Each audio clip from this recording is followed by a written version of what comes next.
In conclusion, I predict a 5,000% profit increase on the planet Mars. Wonderful report, Greg. What percent efficiency are we at, Dave? I don't know. You're fired. Get out. For most of the Western world, we are trained from a young age that saying I don't know is a bad thing.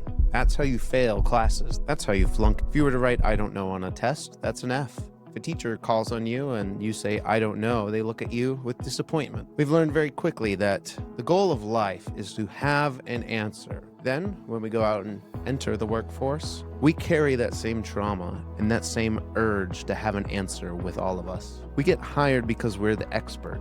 We are paid to be smart and know what to do. When a client asks a technical question that you don't understand, your CEO has an acronym you don't recognize, you can't stop what you're doing and ask. There's an implied hostility surrounding that sort of thing. So when it comes down to it, in those moments, we nod and smile and protect our egos. But from a business standpoint, this isn't a good thing. You are actively poisoning your business.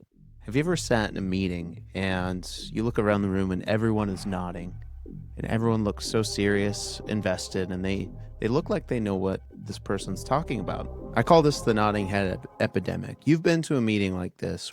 Work is proceeding on an instrument that would not only supply inverse reactive current for use in unilateral phase detractors, but would also be capable of automatically synchronizing cardinal grammeters. You assume that you're the only one who's lost. You don't want to be the odd one out. And there's a scientific name for that. It's called pluralistic ignorance. Everyone is just really good at bluffing because everyone assumes everyone else gets it. The reality is that if one person isn't getting it, other people aren't as well. This is how companies can confidently march off of a cliff. If nobody gets it and nobody's aligned, then you're going to spend time and money fixing it later. Even if we just take a look at some crude math. Day one, you pretend to understand these new software requirements leadership has in a meeting. Cost to fix that right now is $0. All you have to do is ask a question. But on day 10, what you thought you understood is now translated wrong. The interest has accumulated, where now you have to go back and fix maybe up to 40 hours of development time. What's that cost? Let's say $5,000. Well, now the feature ships, but the client hates it. Your contract is at risk. The team has to now rebuild it, but now you're in a hole. You're in some debt, and the cost could be upwards of $30K at this point in just a month, depending on how many people are working on it. These numbers are made up, but the point is that one misunderstanding compounds, and a simple question can fix it. It's that simple. So how do we fix this? Now, I know what you're thinking. Nobody wants to tell their boss, I don't know. And you don't have to. The trick is to shift the phrase from a dead end to a process. An amateur might say, I don't know. And then what follows feels like helplessness. We don't want to do that.